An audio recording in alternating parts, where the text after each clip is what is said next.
What is up, guys?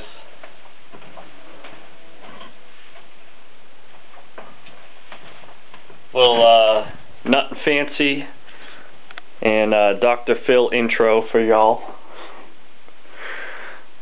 Alright, gonna get down to it.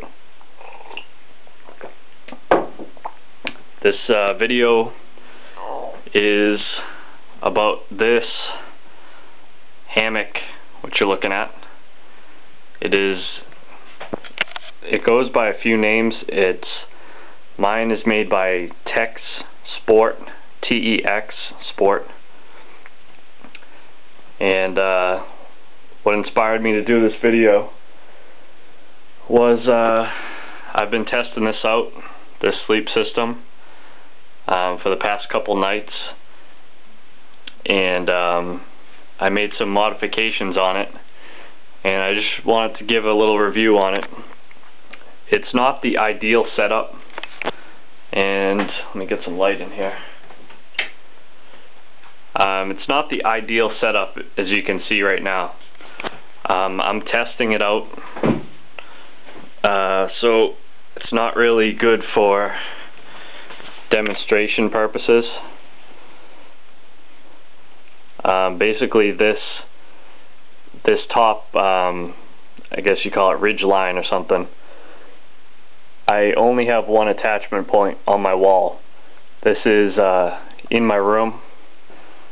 I have it strung up on, these are in the middle of the stud, and I don't weigh that much, so I wouldn't recommend doing this because you risk your own safety.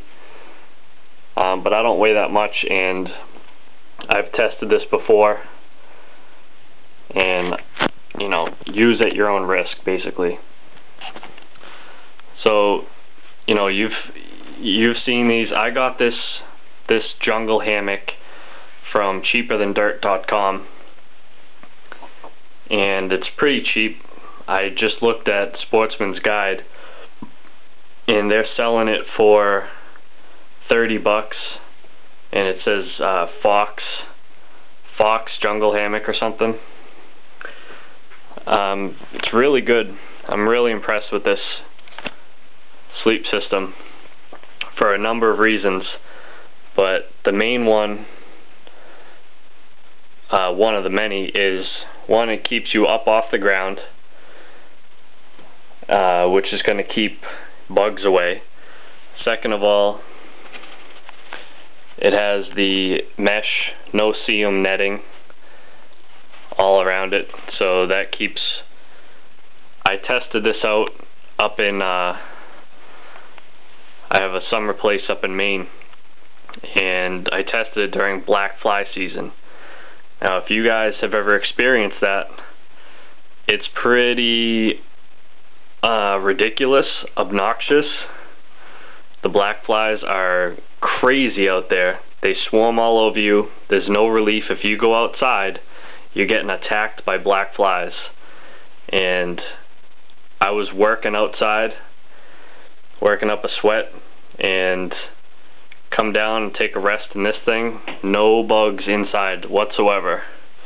And it's a good way to cool off. It's nice and open. There's a lot of airflow when you get it set up right. I have just a simple, this is just a fiberglass like tent pole type thing, and just for testing inside here, I just strung these up so I can get you know, decent airflow. I'm not like suffocating inside of it. So some modifications I've done to this when I got it. As it comes with this big ring, and these ropes are actually 550 paracord. So all these modifications and testing, use this at your own risk, but I'm going to explain it. Then I attached some small carabiners. You can see relative. I actually have a ruler. Yeah, try I can't focus on that. I'll give you, they are 2 inches overall, and they're probably, you know, 3/16 maybe thick, and I forget exactly what they're called, either spring clip or something. This camera sucks, but these lock in. Let's see if I can get focused on one of these. You can kind of tell the camera is really bad, but basically locks into itself. So there's other styles that just lock down. These interlock. They have like a cutout, so they're pretty strong. Basically, I'm going to do some quick safety check on it. Let's say you weighed 400 pounds and you lied in this hammock. Your weight would be split in half, 200, 200 on either end point. And then these ropes split down. There's 5 of them, and the ropes are actually doubled, so you get half the weight is 200 pounds on this end, divided by 5 is 40 pounds on each one of these, and these are definitely stronger. They're definitely rated more for 40 pounds each. Alright, and that's if you weighed 400 pounds. Alright, I don't weigh 400 pounds, I weigh less than 200, so I'm way below the safety limit on this setup. And a further note, the original ropes that came with this are about this size. This is, I believe, 3/8 rope. I felt like that was overkill, and this 550 cord is rated for 550 pounds tensile strength. I tested it. I tested my own weight on one strand of it, and it stretched out a lot, but it did not break. So all these doubled up, and with the calculation I just did, each one of these was 40 pounds if you weighed 400 pounds. Divide that in half, you're way below the tensile limit on 550 cord. So that's easily doable.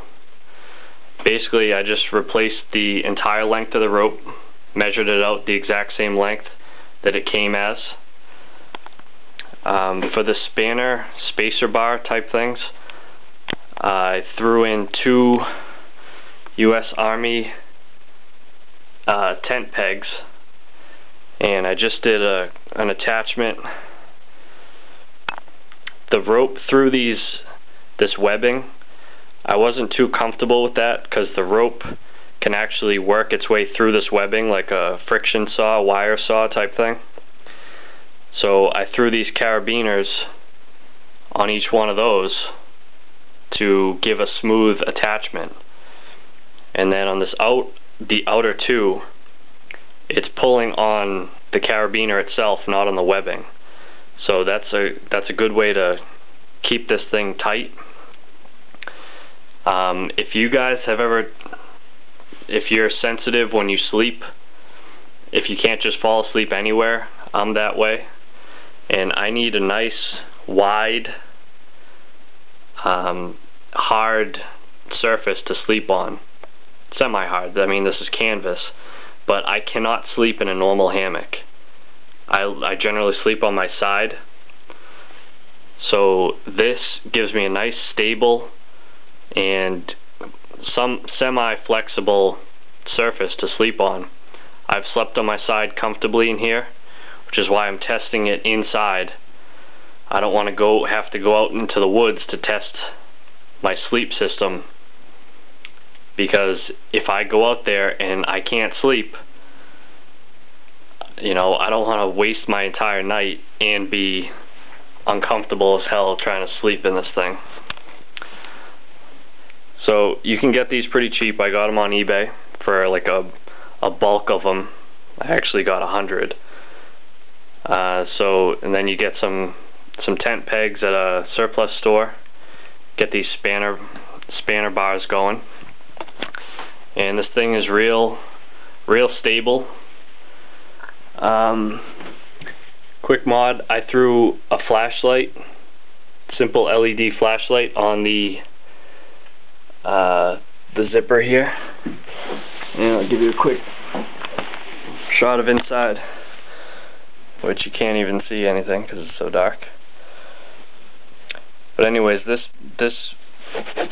canvas is real strong, and as long as you stay comfortable, and you don't want to be tense in a hammock because you can topple over in it, and if you do topple in this, you're going to wind up in this, probably rip right through this mesh netting, and you ruin your hammock, and it'll be a bad way to wake up. So basically you want to stay comfortable and as long as you can in the hammock. If you sit up in this, which is another thing I learned, it helps when you go to fully zipper this. If you put one leg outside, zipper it up halfway, lie back down in it, and then zipper it up fully. Because when if you're trying to sit up in this, it's real, when it's tight like this, you can topple over easily. So that's another reason why I wanted to test it in closed conditions like inside here. Alright guys, I think I'm running out of time here. So that's going to do it. This is a TexSport Jungle Hammock.